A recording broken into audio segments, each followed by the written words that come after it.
só por me amar intensamente. Amém? Jesus é maravilhoso e eu tenho certeza que o amor dele tocou seu coração. Talvez hoje não seja assim, mas em algum momento ele falou com você. E hoje, se ele está falando, escute a sua voz, aceite o seu chamado e receba esse amor tão grande e maravilhoso. O próximo hino que nós iremos cantar é um hino muito especial. Neste hino, eu acho que é quase que universal que todas as igrejas conheçam. O hino que iremos cantar se chama Porque Ele Vive. Este hino foi composto pelo casal Gaiter em um momento muito complicado e delicado da vida deles. Eles estavam grávidos, se eu posso falar assim, do terceiro filho, vivendo em um mundo hostil, onde guerras aconteciam, onde as pessoas pareciam se contaminar cada vez mais pela imoralidade. Eles pensavam, será que vale a pena colocar uma criança neste mundo tão vil e tão cruel? E as suas esperanças foram renovadas pela volta do Senhor Jesus. Então eles compõem o hino Porque Ele Vive, e a letra Posso Crer no Amanhã. Nós vamos cantar este hino agora, e porque o Senhor Jesus ressuscitou, é que a nossa fé não é vã, é que podemos crer, é que podemos ter esperança. Então cante, mas cante com força, louvando o nome do nosso Senhor Jesus, porque Ele vive.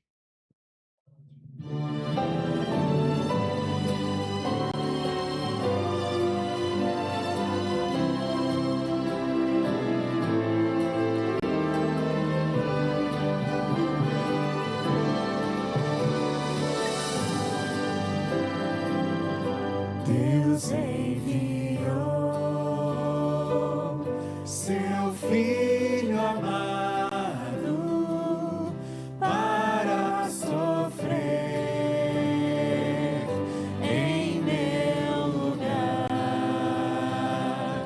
na cruz morreu,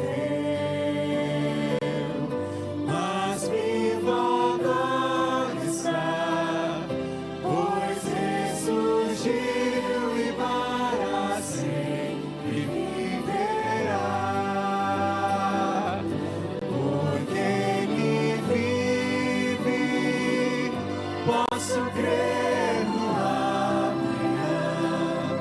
Porque Ele vive, temor não há. Eu sei que minha vida não será mais vã, pois meu futuro em suas mãos agora está. Quão grato é viver com Cristo e desfrutar seu doce amor, certo está de sua proteção nos dias calmos ou nas horas de aflição. Porque Ele vive, posso crer no amanhã. Porque Ele temor não há. Eu sei que minha vida não será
Agora foi. Amém. Louvado seja o nome do Senhor Jesus por toda a eternidade. Nossa mente não é capaz de compreender quão maravilhoso Ele é e quão bom Ele é. Por isso, eu convido você, neste momento, apenas a se render a esse Deus tão maravilhoso.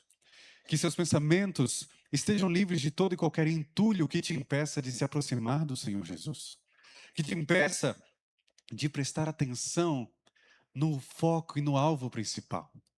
Neste momento, eu convido você a fechar os seus olhos, curvar a sua fronte. Nós vamos falar com Deus.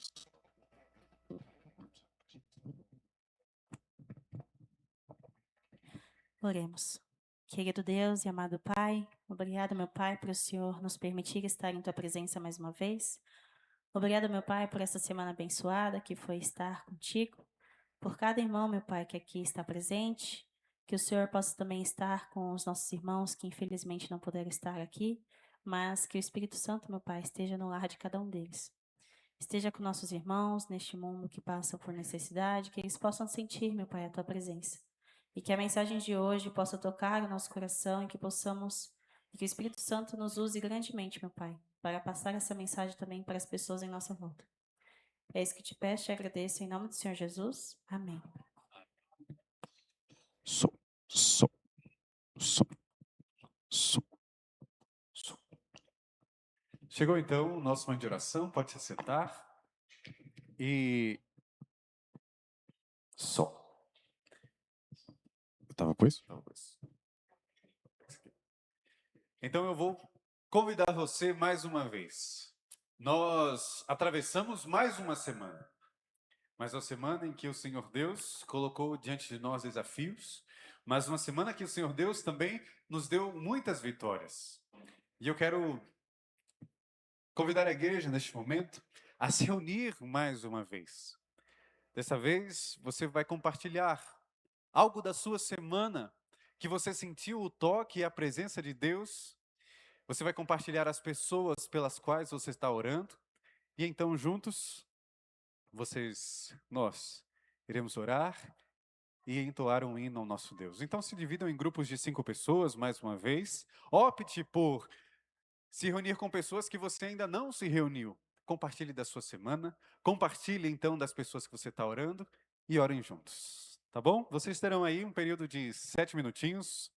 Mais uma vez, é suficiente para que todos possam falar.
Som, som, som, som.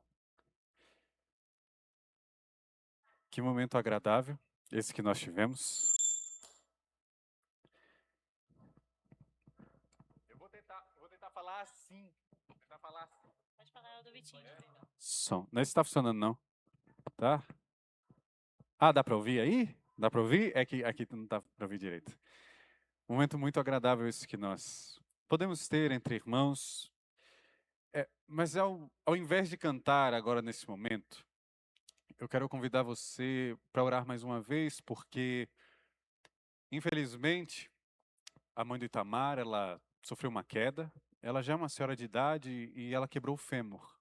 Ele saiu daqui desesperado para levar ela para o hospital, saiu daqui chorando. E então nós vamos neste momento interceder em oração por ele. Vamos pedir para que o Senhor Deus cuide e restaure a saúde da mãe dele, porque quem sabe aqui quebrar o fêmur é algo terrível, principalmente na idade que ela está. Então, vamos nos ajoelhar e vamos falar com Deus.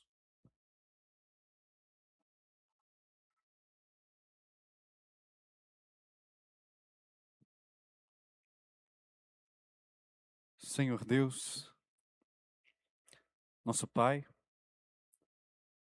Senhor, este momento é um momento difícil. E nesses momentos, parece que tudo que nós aprendemos, tudo que nós ensinamos, não faz muito sentido. O sentimento fala mais alto, a dor fala mais alto.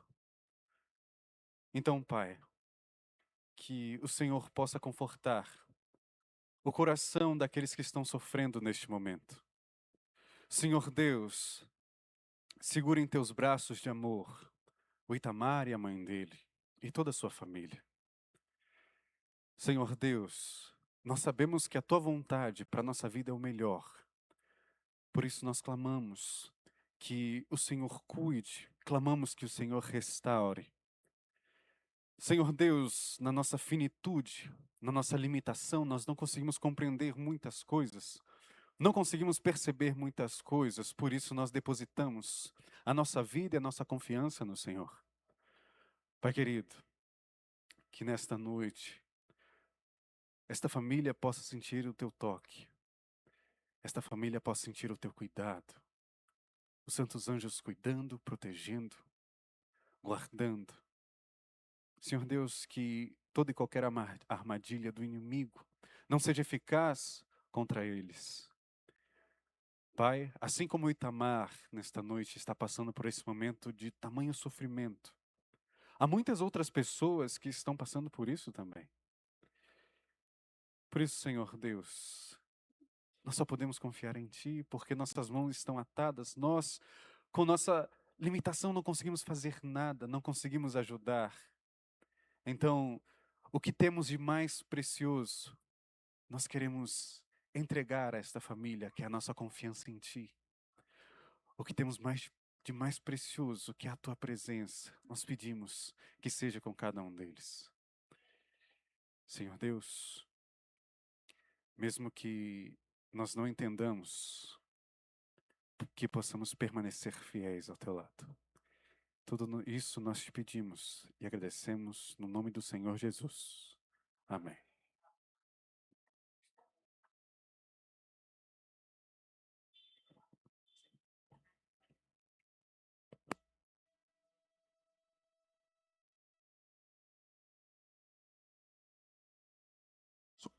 Som. Acho que esse vai dar certo. Irmãos, chegou então o momento de abrirmos a palavra do nosso Deus. Hoje nós vamos falar sobre como toda a história da humanidade não é sobre nós mesmos, mas sobre o nosso Deus. Existem alguns versos na palavra de Deus, existem alguns textos, histórias, que funcionam como óculos espirituais para que nós possamos entender melhor sobre a vida cristã e sobre o nosso Deus. E quando nós entendemos esses versos, a vida cristã ela fica um pouco mais clara. Quando nós entendemos essas histórias, nós podemos compreender então qual que é a vontade de Deus para a nossa vida. Nós vamos examinar, nós vamos seguir, nós vamos ler e relembrar uma história hoje que vai nos dar um panorama do que é a vida do cristão.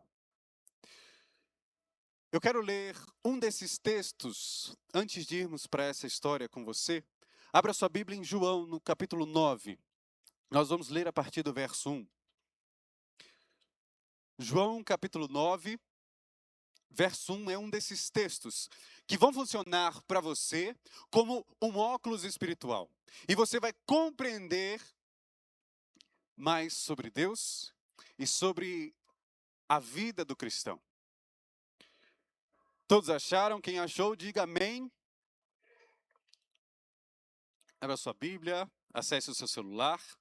João capítulo 9, verso 1 diz assim: Caminhando Jesus, viu um homem cego de nascença, e os seus discípulos perguntaram: Mestre, quem pecou, este ou seus pais, para que nascesse cego? Para você entender a perguntas dos discípulos, você precisa saber como funcionava a religião da época. Eles acreditavam que todas as pessoas que sofriam de algum mal é porque esta pessoa estava sendo castigada por algum pecado ou erro que cometeu. Então, a pergunta dos discípulos não era por que ele era cego ou por que ele estava sofrendo. A pergunta dos discípulos era: Mestre, nós sabemos porque ele é cego. Mas nós queremos saber agora se ele é cego de nascença, o pecado é dos pais, ou ele era tão mau que Deus o deixou cego, desde o nascimento. E aí Jesus vai responder a pergunta. E agora Jesus tira o foco dos discípulos, dos pais, tira o foco do rapaz que era cego e coloca o foco em quem? Em Deus. Por quê? Porque não era sobre o rapaz e não era sobre os pais dele. Era sobre Deus e como as obras do Senhor se manifestariam na vida dele para que o nome de Deus fosse glorificado, para que o nome de Deus fosse honrado. Então, não era sobre o rapaz cego, não era sobre quem pecou ou deixou de pecar, mas era sobre Deus. E como a sua glória se manifestaria através da vida deste homem. E quando nós entendemos que não é sobre nós, tudo muda. A nossa visão sobre o mundo que vivemos, sobre o conflito que vivemos, tudo muda.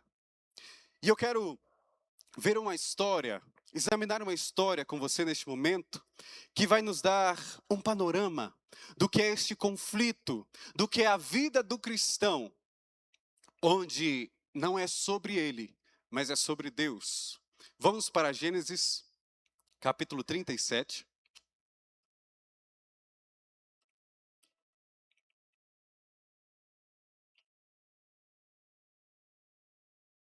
Gênesis, capítulo 37, você já vai entender sobre quem nós vamos falar nesta noite. Se você lembra de cabeça o que está escrito em Gênesis 37, você já sabe. Gênesis 37, a partir do verso 1. E diz assim: habitou Jacó na terra das peregrinações de seu pai, na terra de Canaã, a terra prometida. Esta é a história de Jacó. Tendo José 17 anos, apacentava os rebanhos com seus irmãos. Sendo ainda jovem, acompanhava os filhos de Bila e os filhos de Zilpa, mulheres de seu pai, e trazia más notícias deles a seu pai. A história que nós vamos visitar hoje é sobre José. E eu vou dar um breve resumo para que então nós possamos extrair 3 lições importantíssimas sobre a vida de José. Como alguns sabem, alguns podem não saber, José era filho de Jacó, um dos 12. Ele era o mais novo? Não era o mais novo. Era o segundo mais novo. É assim, era o segundo mais novo. Havia Benjamim após José. José foi o primeiro filho de Raquel, que era estéril, não podia ter filhos. José era um jovem de 17 anos, um rapaz distinto dos seus irmãos. Também cresceram em diferentes épocas. Os irmãos de José cresceram num ambiente de conflito. Seu pai estava brigado com seu irmão Esaú. José, na época que eles se reconciliaram, tinha 6 anos. E começa o relato dizendo que José foi reportar das más ações que seus irmãos estavam tendo. Seus irmãos não gostavam nada de José, por quê? Porque de forma imprudente, Jacó tratava José melhor do que aos outros e demonstrava que amava José mais do que aos outros. Por quê? Porque José era filho da sua velhice. José teve 2 sonhos. O primeiro sonho, ele contou aos irmãos. Para quê, né? Eles estavam amarrando feixes de trigo. O feixe dele foi erguido e os outros 11 feixes se curvaram diante do dele. E os irmãos perguntaram: o que você quer querendo dizer com isso? Que você vai governar, que você vai dominar sobre nós? E aí ele teve outro sonho e foi contar de novo para os irmãos e para o pai agora também. Ele teve um sonho em que o sol, a lua e 11 estrelas se curvavam diante dele. Para quê? Para os irmãos alimentarem ainda mais a ira por José. Certo dia, o pai pede para José: José, vai ver os seus irmãos se eles estão bem, porque há muito tempo eles saíram para pastorear e não voltaram. Eles foram até Siquém e não voltaram. Então, vá lá e me traga notícias sobre eles, porque o tempo que eles estão fora não é normal. Se Jacó soubesse das intenções de seus outros filhos, jamais haveria mandado José. Mas então o menino vai. E por que é que ele vai? Porque ele respeitava muito o pai, porque ele amava muito o seu pai, mas também amava muito os seus irmãos. Próximo à vista dos irmãos, chegando bem pertinho, uma viagem bem curtinha José fez, 75 quilômetros a pé. Os irmãos avistam e dizem: olá, vem o sonhador. Vamos matá-lo. José chega. Rubem intervém para que os outros irmãos não matem José. Para que o jogassem no buraco, deixassem morrer de fome. Para que depois ele viesse resgatar o menino. Eles jogam José num buraco. Rubem se afasta para que os outros irmãos não percebessem suas intenções. E Judá dá uma ideia. Para que nós não manchemos a nossa mão com sangue, vamos vender o menino. Vamos vendê-lo como escravo àqueles ismaelitas que se aproximam.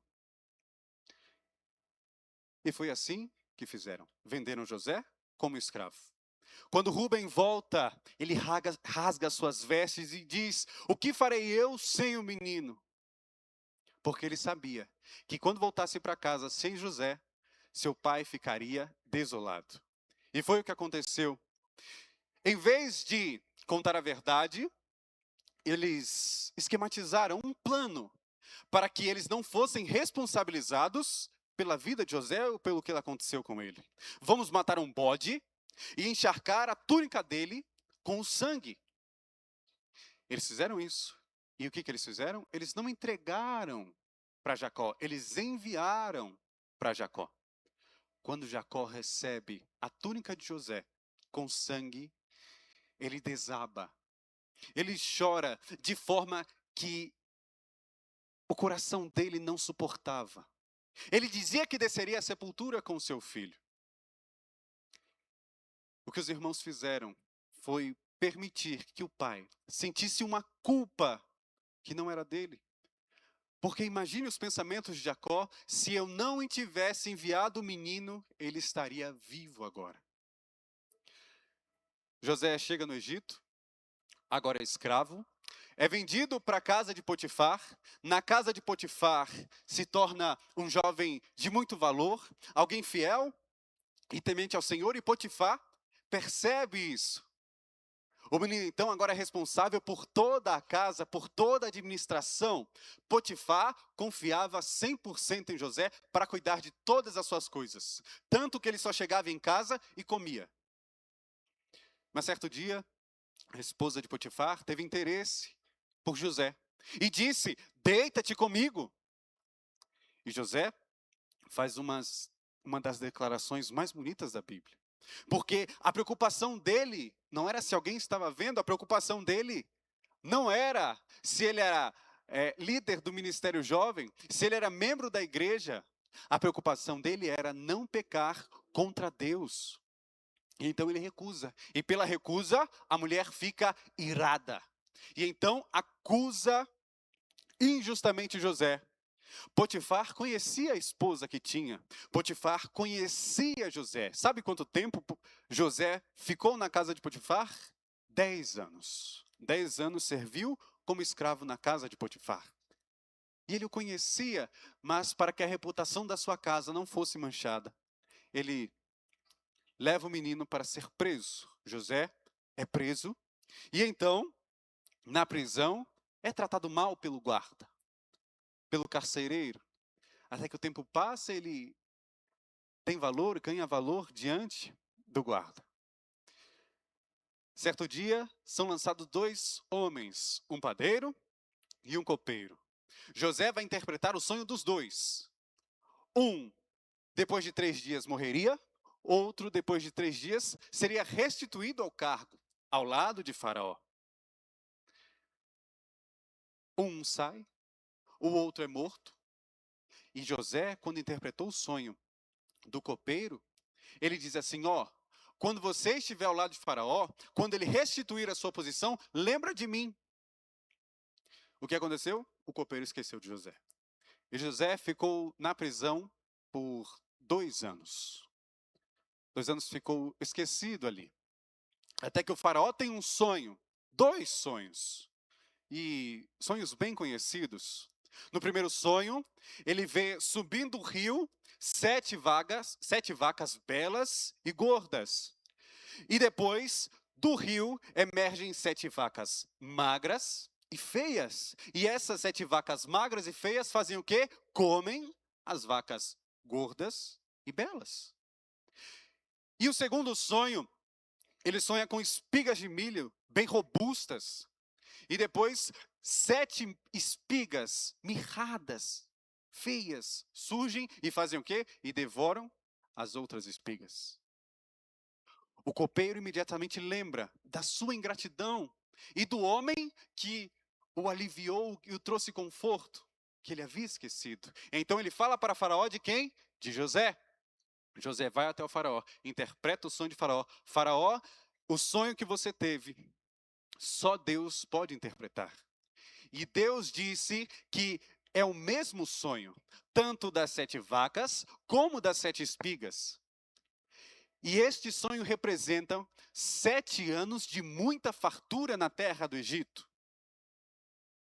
Mas depois, 7 anos de escassez, do qual ninguém se lembrará dos 7 anos de fartura. Seria uma fome que devastaria a terra do Egito e as nações vizinhas. Faraó, pela coerência da interpretação, aceita. E então, ele coloca José na posição mais alta possível, apenas abaixo de quem? De Faraó. Seguindo e indo bem adiante na história de José. Quem precisa de comida? Jacó e seus filhos e sua comunidade. Então ele envia os 11, os 10. Benjamim fica. Ele envia os 10 filhos até o Egito. Eles não reconhecem José, mas José reconhece eles.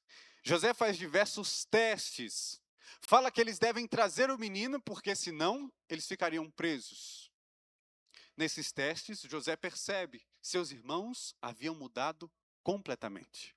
Já não eram mais aqueles raivosos e irados homens que, quando ele estava rogando para que não o vendessem, o entregaram.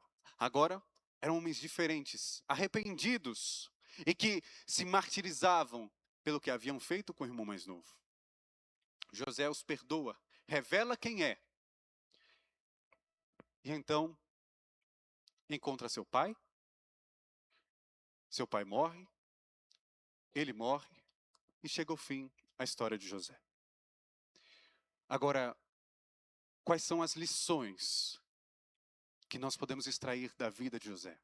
Diversas, várias. Se você ler todo o relato, de Gênesis 37 até Gênesis 50, você vai ver que a história de José pode trazer e te ensinar muitas coisas. Mas hoje eu quero destacar apenas 3. A primeira lição é que Deus coordena a história para que o seu plano de salvação se concretize. Geralmente, quando nós lemos um relato, uma passagem da Bíblia, nós olhamos pela perspectiva do personagem. E aí, às vezes a visão fica um pouco limitada. Mas eu quero que você expanda um pouco agora a sua visão da história de José. Porque ela não está falando sobre José, mas está falando sobre Deus. Deus coordena a história para cumprir o seu plano de salvação.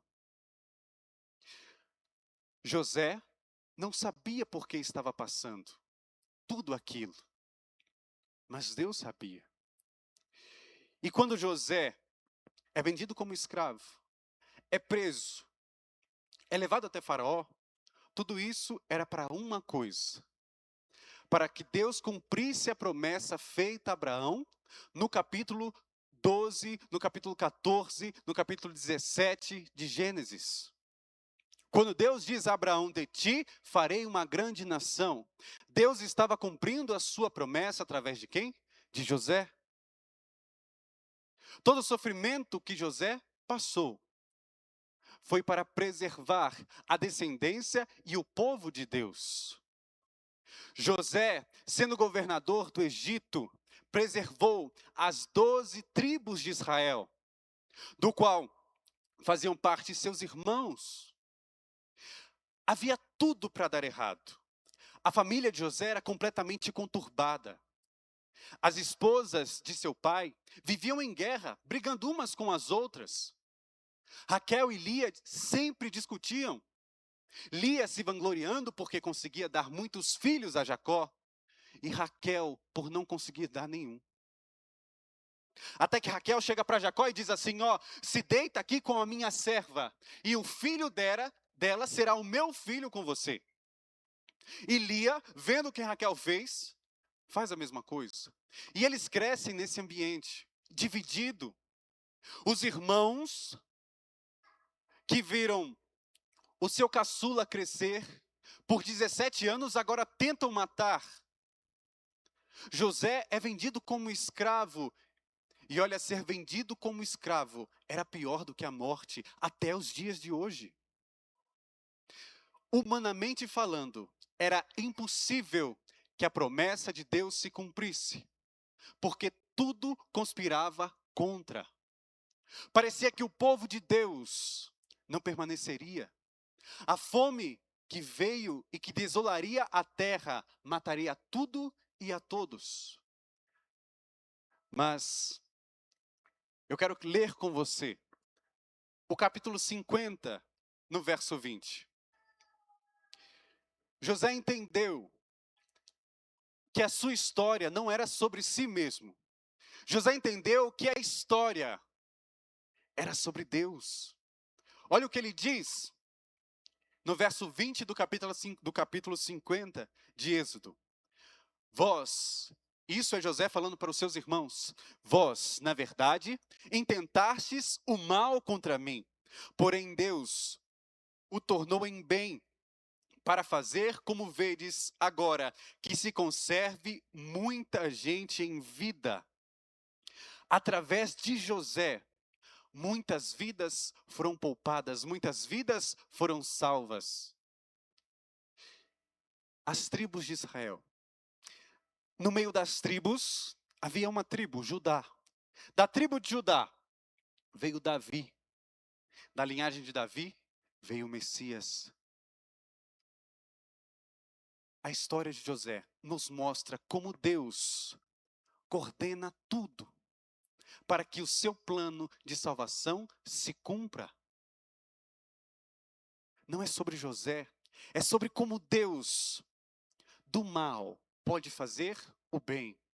José mesmo disse: vocês intentaram o mal contra mim.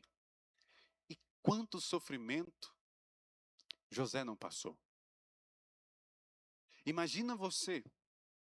José amava profundamente seus irmãos. Profundamente seus irmãos. Você consegue imaginar sendo traído por aqueles que você mais ama? Imagine a visão de José no momento que ele estava sendo vendido como escravo. Eram 10 homens segurando um garoto de 17 anos, que rogava e que clamava: por favor, não me vendam como escravo. Por favor, não me mandem para o Egito. A visão de José deveria ser terrível. Sabe, José não conseguia ver o final da sua história. E com todos nós é a mesma coisa.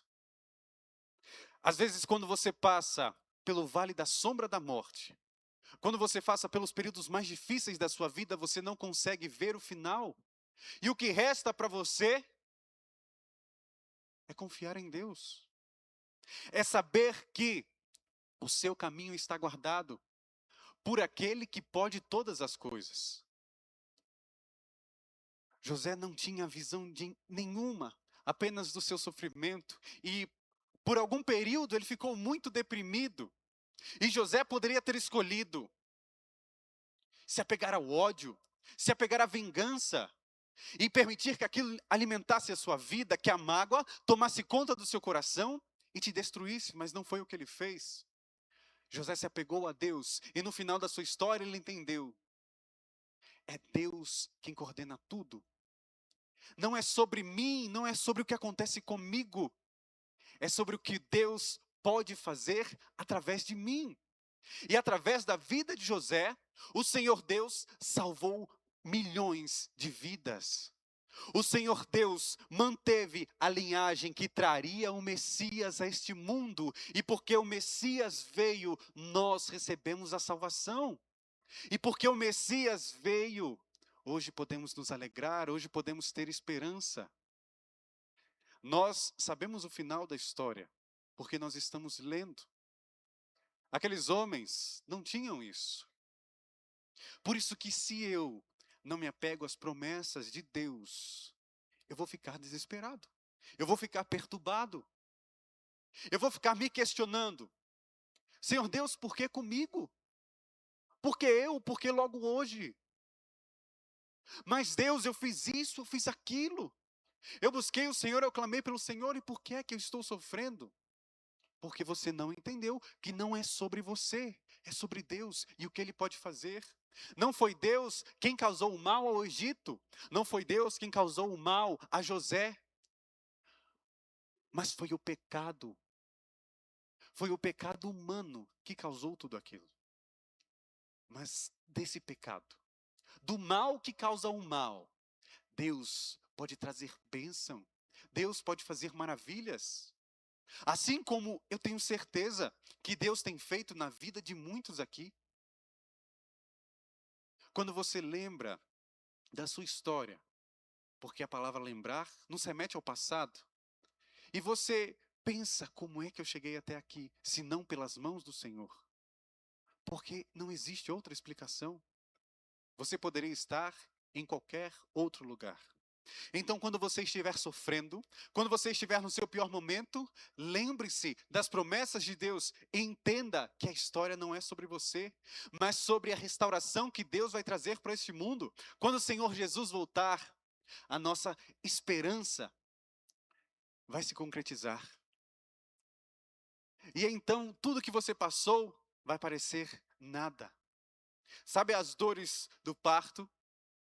O período em que a criança está vindo é um momento muito difícil. Eu acompanhei isso de perto e é muito difícil, muito difícil. É uma dor inexplicável para a mulher. Inclusive, isso está na nossa lição da semana. Uma dor inexplicável. Mas então, quando vem aquela criaturinha tão pequenininha, tão linda, e começa a chorar, parece que toda a dor sumiu. Parece que toda a dor desapareceu. E assim vai ser na volta de Jesus, porque é certeza, nós vamos sofrer. Mas quando Jesus voltar, vai parecer que nós não passamos por nada, porque o galardão é muito superior a todo e qualquer sofrimento que nós vamos passar nesta terra.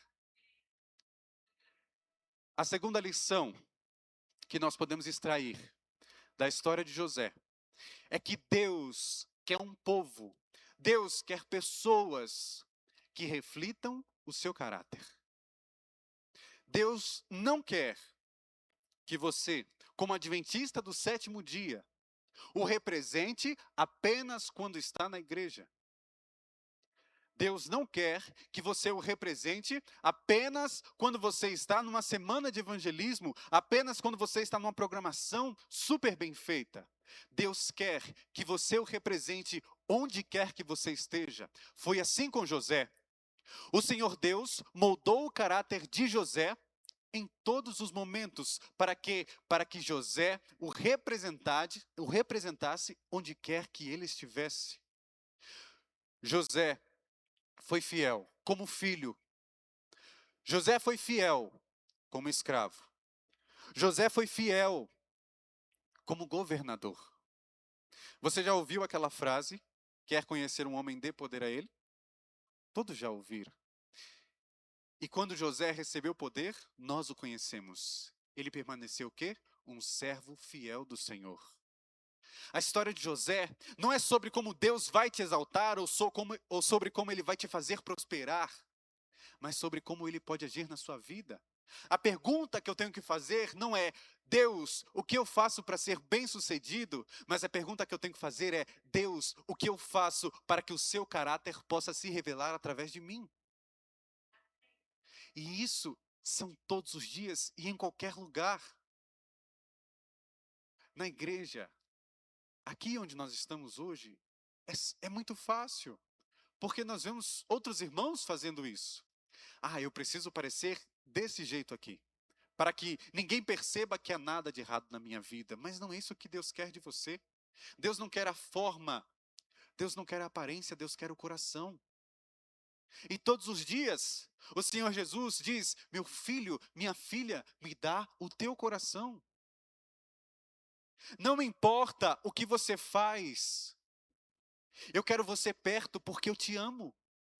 E esse amor que eu tenho por você é para salvar a sua vida.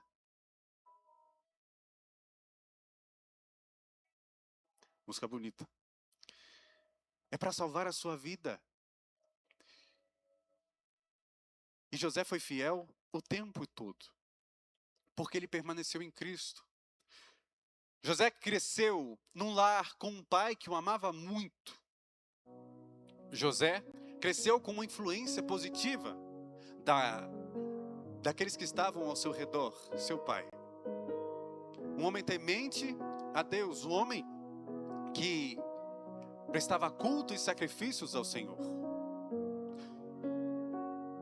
Às vezes a boa influência não é suficiente para que uma pessoa permaneça nos caminhos de Deus. Mas a visão de alguém que é fiel ao Senhor pode plantar uma semente e pode fazer essa semente crescer e germinar. E no futuro, quando a pessoa perceber que é vazia, ela vai se lembrar de quem? Do Senhor. O Senhor Deus quer um povo que reflita o seu caráter. O Senhor Deus quer um povo que seja fiel em todas as circunstâncias. Porque Ele quer dar o melhor. Porque Ele quer fazer o melhor. A terceira e última lição para nós esta noite. Quando li a história de José, quando eu li a história de todos os patriarcas, Em cada um deles, você consegue perceber que o texto mostra uma falha clara. Você vai perceber que o texto mostra erros muito perceptíveis, com Abraão, com Isaac, com Jacó, com Noé. Só que quando você lê a história de José, e isso me incomodava um pouco, quando você lê a história de José, você não percebe falha. Ah, mas José era um dedo duro, José era um X9. Olha, quando a Bíblia relata que José ia até seu pai relatar as más ações dos seus irmãos, não era para que Jacó repreendesse ou aplicasse algum tipo de castigo a eles, era que, pela autoridade do pai, talvez seus irmãos se voltassem dos seus maus caminhos. Poderia ser que, mas isso é apenas especulativo, que no coração de José estivesse crescendo certa soberba, arrogância, pelo tratamento que ele recebeu do seu pai. Poderia ser que ele estivesse se tornando cheio de si. Mas a Bíblia não nos fala de um defeito claro sobre José. E eu sempre admirei muito a pessoa de José, a história de José, sempre achei incrível e ficava me perguntando, Deus, por que é que eu gosto tanto da história de José? Muitas vezes nós gostamos sim dos personagens que são totalmente opostos a nós, mas a maioria das vezes nos identificamos pelo que eles passam. Você se identifica com uma pessoa que passa pela mesma dor que você, com uma pessoa que passa pela mesma alegria que você. E eu ficava me perguntando, Deus, por que é que eu gosto tanto de José? E tentando pensar, meditar na história dele. Por algum motivo me veio Jesus à cabeça. E aí quando você alinha algumas coisas, até que faz sentido. José foi vendido como escravo. José foi rejeitado. Foi traído por aqueles que ele mais amava.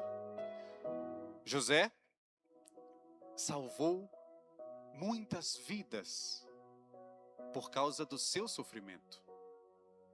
E eu entendi que a história de José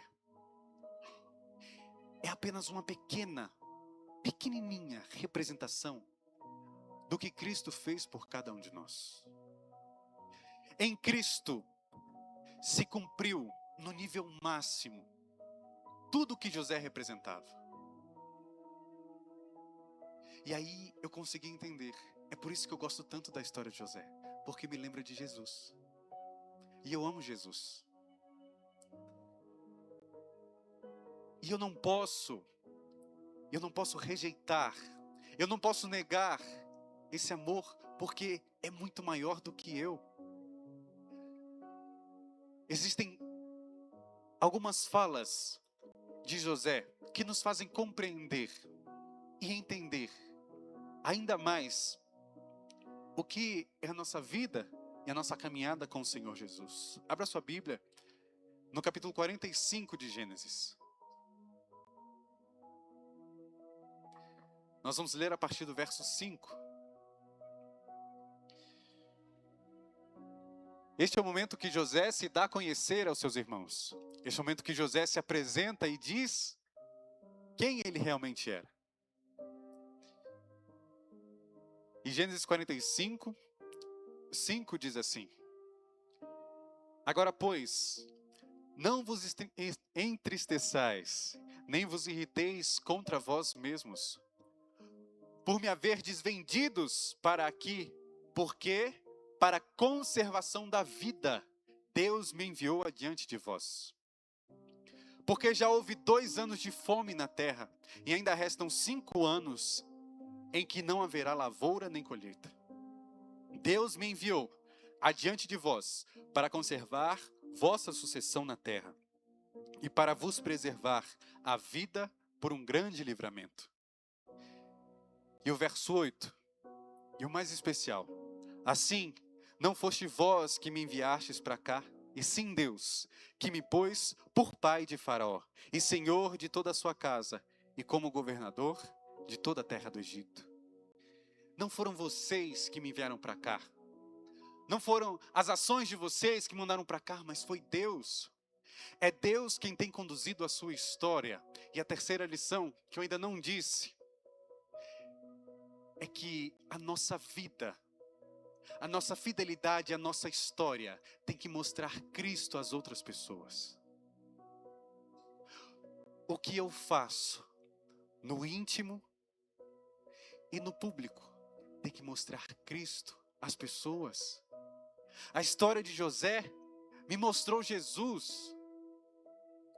E hoje eu peço a Deus, Senhor, que a minha história, que a minha fidelidade possa mostrar Jesus às outras pessoas. José entendeu, não é sobre mim, não é sobre meus problemas, não é sobre minhas alegrias. Porque José não adorava a Deus só quando se sentia bem. José não clamava ao Senhor só quando tudo ia mal. Em todo o tempo, ele era fiel. E foi fiel porque entendeu. Tudo que eu estou vivendo é sobre o meu Senhor Jesus. Então a minha vida não é minha. A minha vida é de Cristo. Esta semana foi muito especial para mim. Esta semana em que nós saímos da rotina e nos reunimos aqui durante toda a semana. Foi algo que renovou as minhas forças. Foi algo que renovou a minha esperança. Porque eu pude ver o toque do Senhor Jesus na minha vida. E que você esteja disposto a perceber, se já não percebeu, o toque dele na sua vida durante essa semana. Nós vamos encerrar amanhã. E como estamos hoje, juntos em oração, nós louvamos, nós estudamos juntos. E tudo isso só foi possível porque o nosso Senhor Deus tem preservado a sua linhagem e a vida dos seus filhos desde o início da história. E assim como Daniel, que passou pela Babilônia e permaneceu até depois dela, nós vamos permanecer. E o grande dia vai ser quando o Senhor Jesus voltar nas nuvens com poder e grande glória. Se você crê, diga amém. E nós vamos juntos. Nós vamos subir juntos. Os anjos do Senhor vão vir reunir os seus escolhidos e nós estaremos no meio deles. Nós vamos estar com os anjos. E sabe o que esses anjos vão fazer? Vão pegar você e vão reunir com a sua família. Família que você teve aqui na terra. Alguns perderam seus queridos. Sentem muita saudade. Mas por causa de Cristo, nós vamos reencontrá-los. Que Deus possa abençoar a sua vida. Que a sua decisão seja por entregar completamente tudo que você tem a Ele. Mais do que aqui fora. Mais do que a vestimenta, mais do que o cabelo, mais do que a fala. O seu coração, o seu interior. Vamos cantar? Eu quero cantar com você um hino muito especial para mim, que fala justamente desse Jesus o qual nós cremos. Nosso depósito está seguro nas mãos do Senhor Jesus, e é o mesmo hino que nós cantamos no sábado. Eu sei em quem eu creio. Mas eu quero que você cante esse hino com força. Eu quero que você exclame assim: eu sei em quem eu creio. Amém? Vamos cantar então, se coloque de pé, solta o hino pra gente. Eu sei em quem eu creio.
Não sei também o dia em que verei Jesus voltar. Se de manhã, se à tarde vem pra me levar ao lar. Mas eu sei em quem eu creio, e estou bem certo que é poderoso pra guardar o meu tesouro até o fim chegar. Amém. Vamos nos ajoelhar e vamos falar com Deus.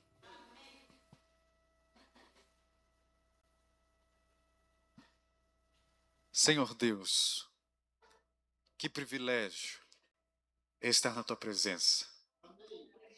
Quão maravilhoso é entender que o Senhor está cuidando de tudo e que o objetivo do Senhor é salvar as nossas vidas. Saber disso, Senhor, nos conforta, nos acalenta. Pai, nos ensine a passar pelas dificuldades. Assim como em todo momento o Senhor esteve com José, nós pedimos que o Senhor esteja conosco. Senhor Deus, que o nosso coração esteja disposto a receber o Espírito Santo, para que o Senhor possa agir de forma livre, para que possamos estar totalmente entregues a Ti. Senhor Deus, nós cansamos de nós mesmos, cansamos das nossas limitações, cansamos de duvidar de Ti. Por isso, Pai, faça crescer em nós a fé e a confiança no Senhor. Pai querido, nesta noite, queremos tomar uma decisão para a nossa vida. Queremos, Senhor, estar o tempo todo aos Teus pés. Queremos, Senhor Deus, que através de nós o Senhor se revele às outras pessoas, para que elas conheçam do infinito amor que nos salvou. Aqui, Senhor, mais uma vez, nós pedimos pelo Itamar, pela sua mãe, por toda a sua família. Senhor Deus, neste momento ela deve estar sendo atendida, sendo socorrida. Coloque sua mão sobre ela. Senhor Deus, que ele possa saber que ele tem irmãos com os quais ele pode contar e que estão orando por ele. Obrigado por esta noite. Obrigado por esta semana. Que neste sábado possamos, Senhor Deus, ter o início de uma vida restaurada com o Senhor. É o que te pedimos e agradecemos em nome de Jesus. Amém.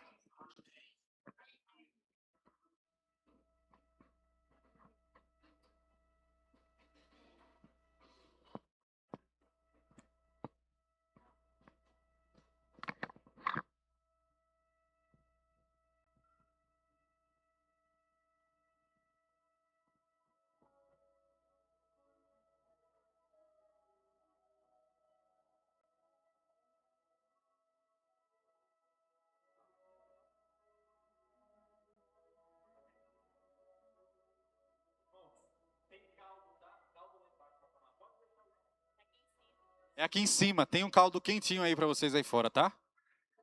Ouvi a voz de Deus, em paz eu vou, estou feliz, achei a